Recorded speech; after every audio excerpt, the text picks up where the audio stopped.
Hello and welcome back to Granted Gardens. My name is Melissa and today we're going to do a houseplant tour. So welcome back to Granted Gardens. It has been a little while. Tyler and I got married, which if you haven't seen that video, make sure you go back and check it out. We posted it. We went on our honeymoon, which was absolutely amazing. When we got back, we had some hard times. Tyler and I actually both lost a grandmother in a matter of 2 days. So his grandma passed and then my grandma passed just about 2 days later.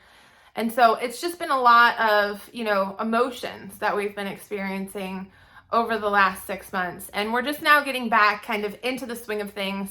One thing that I do purposely every single year is I like to do a houseplant tour. Obviously, I'm a big gardener and I love getting my hands dirty. I love being surrounded by life and growth. And sometimes that can be really hard when you're a gardener in the wintertime because everything outside is asleep. And so that's why I think it's really great. It's important to have life within your home throughout those winter months. And so today I want to walk you guys through my home plant garden tour. I've got the majority of my houseplants set up here on the table. And the purpose for me doing this, I love to do it at least once every year, gather all my plants together and really put my eyes on them. And the benefit for that is that I get a chance to kind of look and see how everything's going. When you have them kind of scattered throughout the house, sometimes it's hard to keep track of everybody and sometimes it's hard to give everyone attention. So this gives me the opportunity to sit down one-on-one with each of my plants and make sure that they're healthy, make sure that I cut off any of the dead, I address any kind of fertilizing that I might need to in some of the plants, make sure everyone's getting watered and that everyone's kind of dusted off as well. So today I'm going to walk you through, give you a glimpse into some of my houseplants. Some of them I didn't take down because they're hanging, and I'll walk you guys through that too. And then just kind of show you what I do to tend to my plants in the wintertime. So a lot of my plants have stories. I'll share the stories with you as we go. Some of them don't have stories. They were just adopted and brought home. And so I'll share that with you as well. And then some of them were actually created right here. So I'll show you some of my tricks for that as well. We're going to start off first with this snake plant. So this snake plant is, the background to it is I've always wanted one of these. I've seen them a lot in movies and stuff. And as a kid, I just always wanted one. I always thought that they looked really cool. They're called a snake plant for obvious reasons. Each of their little blades kind of look like a snake. And they've got a really cool pattern on them that kind of make them look like scales. These are great indoor houseplants because they're really very low maintenance. Like they do not require a lot of upkeep at all. They barely require a lot of sunlight either. You can put them in kind of like a shady-esque corner so that if they just get a little bit of sun, they're happy. So these guys here, this is actually a collection of snake plants. I've got a couple of them I got from plant swaps. I think one of them I got from a friend. And I started out small and just kind of kept adding to them. Well, when snake plants are happy and healthy, they're actually going to grow little babies like you see here. So they finally have gotten pretty established to the point where they're putting off babies, which is great. So I'm just kind of taking a good look at the soil content, at the actual plant itself. If it's dusty, I'll wipe it off with just like a moist towel. One thing that I'm noticing though, as I'm looking, is that this soil is very dry. The plant is fine with it, like they're still doing okay, but I am going to try and make sure that I water it significantly while we're sitting here just to kind of get it back up and running. But again, great houseplant, low maintenance, highly suggested if you're looking for a houseplant. This next one here is one of my avocados. Now, this avocado plant, as I mentioned, I grew this from an actual avocado seed from an avocado we purchased from the grocery store and we brought home. We have a few of them like this. So this is my oldest. This one is probably about 4 or 5 years old at this point. I'd give it 3 feet maybe. And it's actually started to branch out a bit and have a few extra branches. That started about last summer. So in the wintertime, I bring them in and I keep them in the house. But when it warms up outside in the summertime, I take them out and they tend to thrive then, obviously. They're tropical plants. This is another avocado that I started about a year or two after I started this one. And this one right now is really not doing so great. He's dropping leaves. He's also very dry. It's okay, I've learned with these avocado plants, they're gonna look rough in the winter, and that's totally acceptable. They really kick up speed in the summertime and start to, thrive the most then. But you can see that there is new growth at the top of this. He's still producing. He's gonna be okay. He's just waiting for warmer temperatures like the rest of us.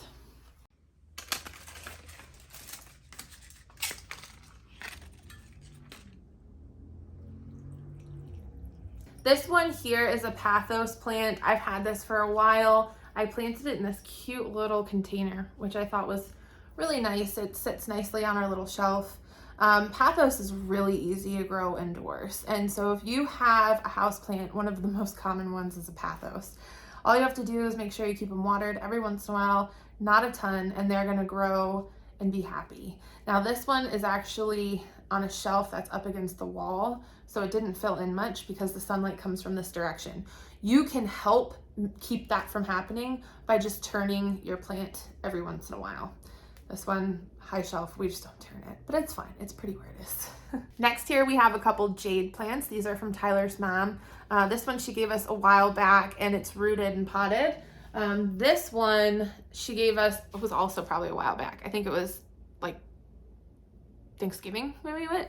She gave us this. And we've just kept it in water. It's rooting. So you can see, I mean, it's happy and healthy, and I just change the water pretty frequently, but you can see the little roots that are sprouting out. So this is ready to go into soil whenever we're ready to put it in there, but it's doing just fine where it's at. I just think this is really cool. It's a succulent, so they're like pretty sturdy little leaves here, but it's got a really like plasticky look. It almost looks fake, but it's not. And that's what I love about those plants. Here in this adorable little truck is one of my aloe plants. I got the aloe plant from the plant swap, and I got this little truck from the plant swap too last year. I thought it was so cute, and I love that my aloe just fit in there perfectly. Now the thing with aloe is that if you keep it in a small container, the plant's gonna stay small. If you plant it in a bigger container or up-pot it regularly, then the plant will get bigger. We should probably look into up-potting this at some point, but I just think it looks so cute. It's also pretty dry in here, but aloe doesn't mind dry. It thrives in those conditions, but you still need to make sure you water it semi-regularly. There's also a lot of really great medicinal purposes behind aloe. If you have cuts or burns, if you burn yourself on the kitchen stove, having it within reach in the kitchen is really nice because you can just clip off a piece of the plant and kind of rub it on that burn, and it's going to help soothe that burn. Here I've got more Pothos. This is a fairly new potted Pothos. A lot of these literally new. I literally just stuck these in the other day. He's coming out of the soil. So this is why it's good to look through and check on your plants. You can see he's kind of loose. He's coming right out. I'm gonna tuck him back in there. Pothos is one of those plants that's really easy to propagate. And I'll show you guys how I propagate my plants here in a minute. I have a whole station that I use. But Pothos will grow. You can easily clip it off. When you want to propagate your Pothos, you want to find a node. So like right here, you can see where that little node is. That is where the roots are going to sprout from. So if I wanted to propagate this plant, I could snip just right underneath of that little bump, and I can stick it in water and it'll grow roots fairly quickly, and then you can just put it in a pot. So this next plant here is one of probably my most interesting house plants. This is called a pitcher plant, and obviously mine is not entirely thriving. I'm still learning and have been doing research. I think I need to figure out a more moist area for it to stay in. Anyways, the concept behind pitcher plants is that they will actually grow these big, long, kind of like buckets, if you will, for lack of a better word, off of each of the plants. And those little hanging buckets actually will eat things like houseflies. So it's actually a purposeful houseplant to have, especially if you live on a homestead where you're bringing in fruits and vegetables and all kinds of stuff. The windows are open. This is a great plant to have on hand to help you control those pests. Now, like I said, mine is not ideal. This is a little bit more of a challenge to keep up with because it requires just the right humidity, just the right amount of water, and just the right temperature to really thrive, which isn't something that comes naturally in our household. But I'm gonna tweak it a little bit and see if I can come up with a solution for this guy because I just think that it's a really cool plant. Here I've got another aloe that's a little bit more established. Again, I up potted it. It's in a larger pot, so the plant itself gets bigger. He is happy. I don't see any complaints here. The soil feels a little dry. I could probably address that. Now these little guys are more propagated plants that I've created from little tiny babies, little cuttings. This one here is a spider plant. I have a lot of spider plants in this house. I have one in particular that puts off a ton of babies at certain points throughout the year. So a lot of my plant friends own spider plants because I love to propagate them and give them away. This one, I don't know exactly what this is. I think I was gifted this, a clipping of it, and so I just went ahead and propagated it. I would imagine it's in the Pothos family. But what's so unique about it is that the leaves are like 2 different colors. Isn't that so neat? This one here is one of my larger spider plants. So this is one that will probably put off babies this year. I decided to put this one on top of our refrigerator because I just didn't have any plant life up there. And I was a little concerned about how it was going to do with lack of light, but it has done fine. It's definitely not quite as green or as happy as some that are closer to the window, but it does still do just fine, and that's going to continue to be its home. Now, I always told you I would share stories if my plants had stories. And this plant right here has quite a few stories. First and foremost, this is a peace lily that I believe came from my horticulture class when I was in high school.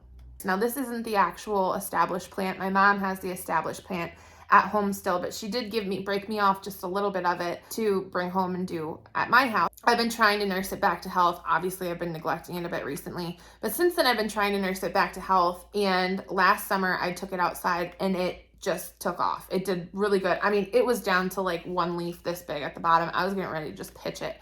But last year when I took it outside, it did really, really good. It's not entirely unhappy. There's a lot of new growth here. And the soil is moist, which is good. I'm going to just go through and trim off some of this dead and try and make it look better. Now, the benefit of trimming off the dead off your plants is that just like you, if you fell and got hurt or broke a bone, your body's going to work extra hard to try and heal those injured places. The plant is going to do the same thing. The plant is going to be putting a lot of energy into those dead parts or those dying parts, and it's going to take less energy away from establishing the healthy part of the plant.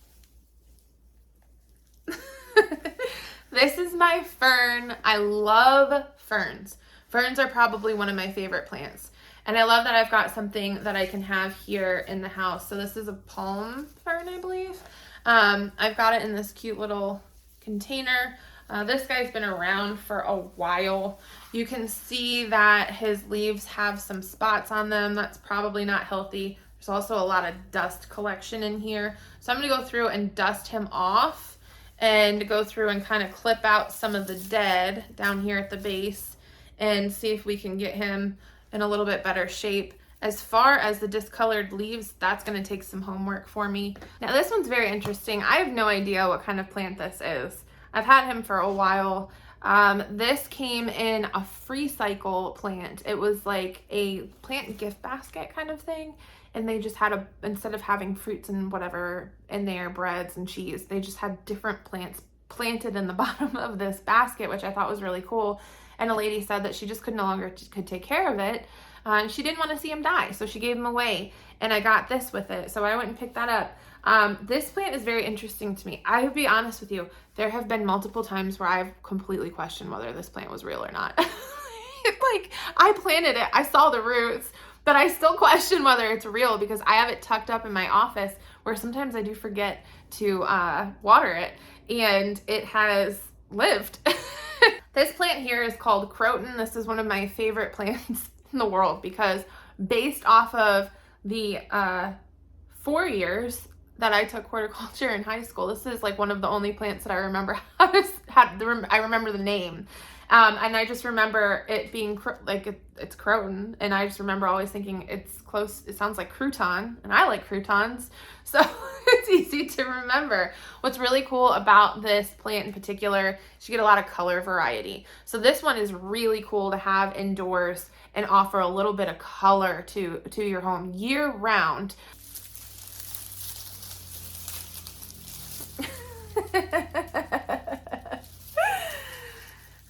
This is actually a bamboo plant. Can you see that? The reason why this story is important to me is because it's very unique. I had seen something on Facebook Marketplace about a family that was giving away a ton of houseplants. She was going to be moving back with her family. They were going to be moving back to Poland. I believe it was Poland. It was just so expensive to move and you have to pay by the pound, and she wasn't going to be able to take her houseplants, which she genuinely loved and cared for, and her whole home was full of just gorgeous plants. She goes, you know what? I've got a really special plant that I'd like to give you. And she went over and she picked up this plant and she said, I want you to take this home. And I said, oh, that's bamboo. And I couldn't believe it because it was so big then. It wasn't nearly this big, but it was so big then. And she goes, yeah. She goes, but you know, you are never supposed to buy yourself bamboo. And I said, I didn't know that. And she goes, no, this is a luck plant. This is pure luck. And you are supposed to be gifted it. You are never supposed to buy your own. And she goes, so I want to gift this to you. And she gave me this beautiful plant. I mean, the longest branch probably comes up to just about my height, if not even a bit taller than me. I'm 5'10". So this one here is another one of my spider plants. This one definitely needs to be clipped through and get some of the dead off, but you can tell he's much greener than the other one that I had on top of the refrigerator because he gets far more sunlight. So that's what it looks like with his haircut. And thank you, Miss Raylan, for my beautiful butterfly. Speaking of, this is my newest houseplant, which is actually extra special. This plant here is from our friends Zach and Jen at the Stivers Homestead. They sent this to us when Tyler's grandma and my grandma passed. And it was extra special because, and we didn't do a funeral right away for them. We're going to do a memory ceremony later in the year. So when Zach and Jen sent us this, I cried and I was so thankful. And I said that's a beautiful way for Tyler and I both to be able to grow something in memory of our grandmas. So this is a special one. Yeah, so this is our indoor fern. It is absolutely massive. It just keeps getting bigger. I don't even think I'm taking a second to really look at how big this is. So this one here was a propagated Pothos. I got him in this hanging basket here in the kitchen. And you can see just how long he's getting.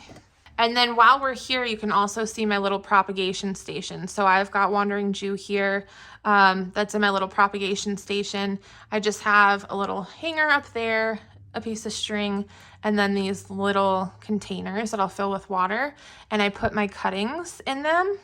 So this one is really special as well for multiple reasons. The plant itself was gifted to me from a friend, and the hanger was actually gifted to me from another friend.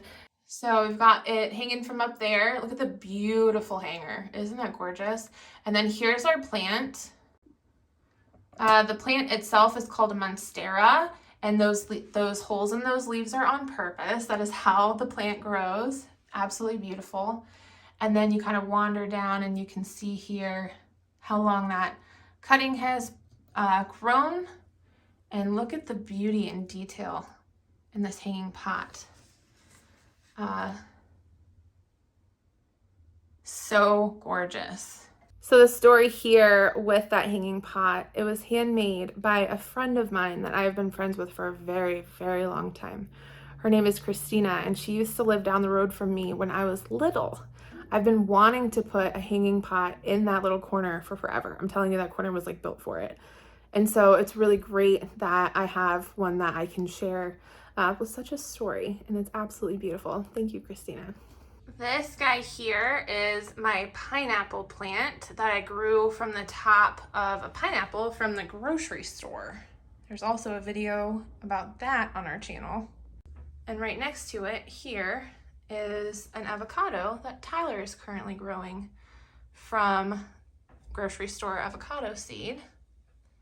And then in the back there, you can see I'm starting my slips for our sweet potatoes this year. Last but not least, here are just a few cuttings of my Wandering Jew. I actually have a really special planter that I'm going to be putting these in. So there's not enough time for it in this video, but if you keep your eyes peeled, I'm going to be putting out a video real soon with how I put my Wandering Jew to use in our vert planter. What houseplants do you have and like to grow? Bonus points for anything with color. As always, thank you guys so much for watching, and I look forward to sharing more with you soon.